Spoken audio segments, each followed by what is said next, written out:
শুধু আওয়ামী দুঃশাসক আওয়ামী ফ্যাসিলিটি দুর্বিভাগ হিসাবে কাজ করেছে এবং তাদের কিন্তু অন্যায়কে তারা স্বীকৃতি দিয়ে কবিরা সবসময় কিন্তু রাষ্ট্রের যে কোনো অন্যায় কর্মকাণ্ডের বিরোধিতা করে এবং ইতিহাস সাক্ষ্য দেয় যে অসংখ্য কবিকে মৃত্যুবরণ করতে হয়েছে সত্যের কারণে।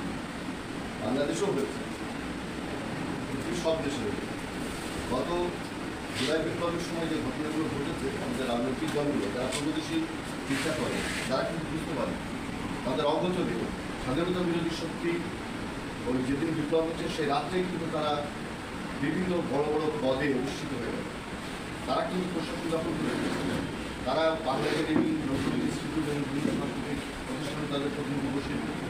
এটা প্রধানমন্ত্রী বলেছেন যে যারা বুদ্ধিজীবী আমাদের, যাদেরকে আমরা প্রগতিশীল মনে করতাম, তারা এই স্বাধীনতা বিরোধী শক্তির সঙ্গে একাত্ম হয়ে যে কথাগুলো এখন বলছে সেটা সার্বভৌমত্ব বিরোধী, স্বাধীনতা বিরোধী। আমরা তো আমাদের মুক্তিযুদ্ধের চেতনার বাইরে যেতে পারি না।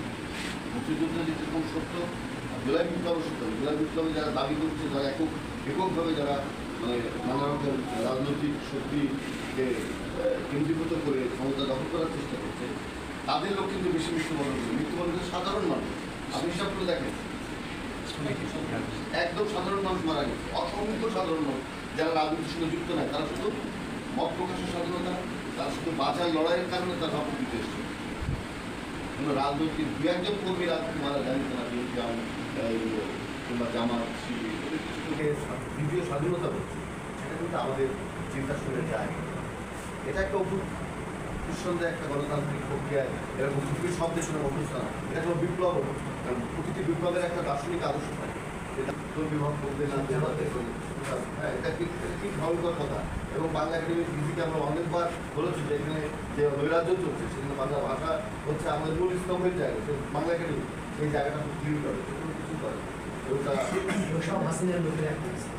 এখানে আছে এবং নতুন করে মৌলবাদী শক্তি সব জায়গাতেই এরকম শক্তির ব্যর্থতা সবসময় আমরা লক্ষ্য করি। তারা কিন্তু আন্দোলনে খুব তৎপর, কিন্তু এই জায়গাগুলোতে যে নৈরাজ্যগুলো হচ্ছে, যেভাবে আবার নির্যাতনের নতুন কৌশল তৈরি করা হচ্ছে, আমলারা খুব সুবিধাভোগী। আমলারা দেখেন তারা কিন্তু দখল করে দিচ্ছে।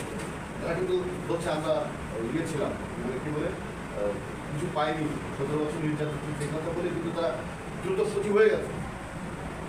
অনেকে কিন্তু একদম সচিব, মুখ্য সচিব, মানে সিনিয়র সচিব, টাকা পয়সা সব গালার সঙ্গে জনগণের কিন্তু এই যে আমলাদের যে ভয়ঙ্কর একটা ঐক্যবদ্ধ রাষ্ট্রের অর্থনীতিকে ভাগ করে নেওয়াতে এবং পদবি, গাড়ি, বাড়ি, সেসব জায়গায় আমাদের বাম দল বলেন যে তারা কিছু কথা বলে না। সামান্য কিছুতে দুষ্ট হয়ে আমাদের দলগুলো ভুলে যায়, কিন্তু এগুলো ভুললে তো এই যথেষ্ট বারবার আসলে বিশ্বাসঘাতকতা দেওয়া হয়। প্রভুরা নানা রকম মন্ত্র করে শুরু করে সেই জায়গাগুলোতে গেলে আমাদের, আমি মনে করি যে আপনাদের দল যত ছোটই তাদের কিন্তু একটা ভয় নেই, তাদের কিন্তু ভয় পায়। ওই যারা জিনিস রাজনৈতিক যারা স্বাস্থ্য রাজনৈতিক তারা কিন্তু ভয় পায়। আমরা যদি একত্র হয়ে বিরোধিতা করতে পারি তাহলে কিন্তু আমাদের যে ঘোষণাপত্র, সেই ঘোষণাপত্র কিন্তু বাস্তবায়িত করা সম্ভব বলে আমি বিশ্বাস করি। এবং স্বাধীনতা পরবর্তীকালে শেখ মুজিবের যে শাসন, বাদশাহ, তার বিরুদ্ধে লড়াই করেছে শাসন এবং তো সেই আন্দোলনের প্রক্রিয়া কিন্তু কখনো থেমে যায়। মানুষ কিন্তু এখনও তাকিয়ে আছে এই ধরনের সৎ রাজনৈতিক দলগুলো, তারা কিন্তু বিশ্বাস করে।